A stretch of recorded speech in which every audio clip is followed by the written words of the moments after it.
बिस्मिल्लाहिर्रहमानिर्रहीम। शुरू अल्लाह ताला के नाम से जो बड़ा मेहरबान और निहायत रहम वाला है। अस्सलाम वालेकुम माय यूट्यूब फैमिली, कैसे आप सब लोग। उम्मीद करती हूँ कि आप सब खैरियत से होंगे और अपने अपने घरों में बिल्कुल खुश होंगे। आज हम बनाएंगे बहुत ही मज़ेदार और टेस्टी मैक्रोनी, जिसे खाकर आपको मज़ा आ जाएगा। बहुत ही मज़ेदार, बहुत ही आसान सी रेसिपी है, जिसे आप ज़रूर बनाइएगा और अपना फीडबैक मुझसे लाजमी शेयर कीजिएगा। वीडियो को स्टार्ट करने से पहले मेरी आपसे रिक्वेस्ट है कि मेरी वीडियो को लाइक कर दीजिए। इंग्रेडिएंट्स देख लेते हैं। तो यहाँ पर मेरे पास एक बॉल मैक्रोनी है, 300 ग्राम यहाँ पर मेरे पास चिकन मौजूद है, जो मैंने हड्डी के बगैर लिया है और छोटे छोटे क्यूब्स में मैंने इसे काट लिया है। यहाँ पर मेरे पास वेजिटेबल्स हैं, तो इसके अंदर 2 अदद गाजर है, जिसको मैंने बारीक कट कर लिया है।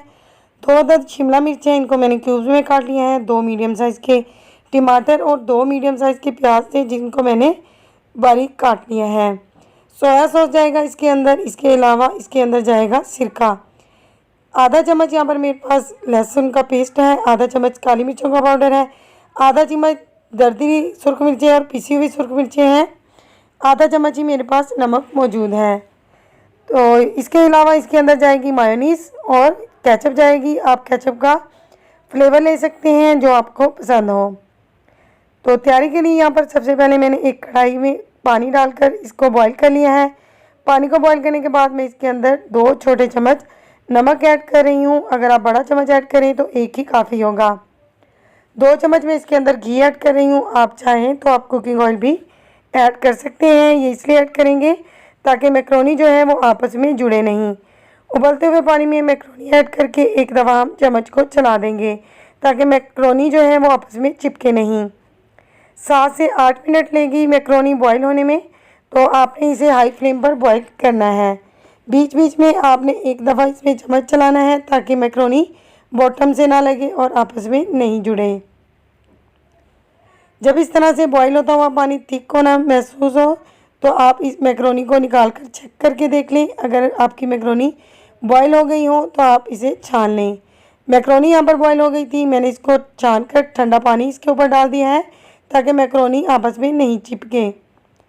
अगेन मैंने एक कढ़ाई में 4 चम्मच घी ऐड करके आधा चम्मच लहसुन का पेस्ट ऐड कर दिया है। हम इसे 2 मिनट के लिए फ्राई करेंगे ताकि इसकी जो स्मेल है वो ख़त्म हो जाए। इसके बाद हम इसके अंदर चिकन ऐड करेंगे। चिकन मैंने बोनलेस लिया है, फिर भी हमने इसे अच्छे से पकाना है। तकरीबन 4 मिनट के लिए इसे अच्छे से फ्राई करना है ताकि इसका जो कच्चापन है वो दूर हो जाए और इसकी स्मेल जो है वो ख़त्म हो जाए। अंदर नमक ऐड करूँगी। नमक आप बाद में चेक करके मज़ीद भी ऐड कर सकते हैं। आधा चम्मच मैंने इसलिए ऐड किया है क्योंकि मैक्रोनी को बॉईल करते वक्त भी हम नमक डाल चुके हैं। अब हम इसके अंदर बारीक कटा हुआ प्याज ऐड करेंगे और इसे दोबारा से फ्राई करेंगे। फ्राई करना बहुत ज़रूरी है, चिकन को गलाना जो है वो ज़रूरी है। स्पाइसेस ऐड करेंगे जो मैं आपसे पहले मेंशन कर चुकी हूँ। स्पाइसेस आप अपने टेस्ट के हिसाब से कम भी कर सकते हैं और ज़्यादा भी कर सकते हैं। 2 मिनट तक हम इन्हें भून लेंगे और इसके बाद हम इसके अंदर टमाटर ऐड कर देंगे। टमाटर ऐड करने के बाद हम इसे 2 मिनट के लिए भून लेंगे और इसके बाद हम इसे कवर देंगे ताकि टमाटर जो है वो अपना पानी ड्राई कर दें। पानी जो है वो रिलीज़ होगा, इसके बाद पानी हमने ड्राई कर लेना है।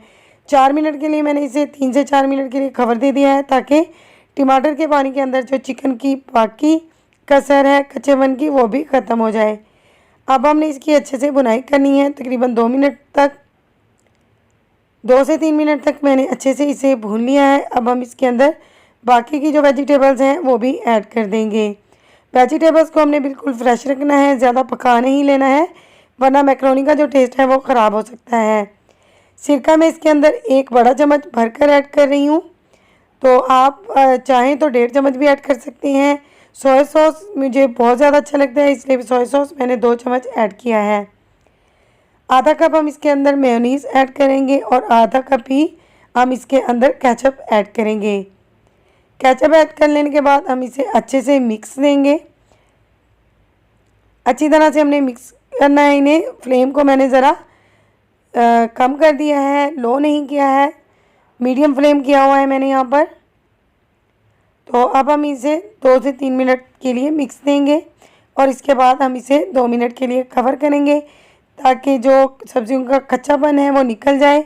बहुत ज़्यादा हमने इन्हें पकाना नहीं है, बिल्कुल फ्रेश रखनी है हमने। अब हम इसमें बॉयल की हुई मैक्रोनी ऐड करेंगे और अच्छे से मिक्स करेंगे। अच्छे से मिक्स करने के बाद हम इसे दोबारा से 2 मिनट के लिए कवर करेंगे। सो व्यूअर्स, बहुत ही मज़ेदार मैक्रोनी की रेसिपी है जो मैंने आपके साथ शेयर की है। आपने इस रेसिपी को ज़रूर ट्राई करना है और अपना फीडबैक मुझसे ज़रूर शेयर करना है। अच्छी तरह से मिक्स करने के बाद हम इसे 2 से 3 मिनट के लिए कवर देंगे तो हमारी मैक्रोनी बिल्कुल रेडी हो जाएगी। अगर आपको मेरी वीडियो अच्छी लगती है तो प्लीज़ मेरी वीडियो को लाइक करके मेरे चैनल को सब्सक्राइब कर दीजिए। वीडियो को अपनी फैमिली मेम्बर्स और दोस्तों के साथ शेयर करना मत भूलिएगा। 2 मिनट हो चुके हैं तो हमारी मैक्रोनी जो है वो बिल्कुल रेडी हो चुकी है। बहुत ही खुशबूदार है, बिल्कुल रेस्टोरेंट स्टाइल में हमने इसे बनाया है।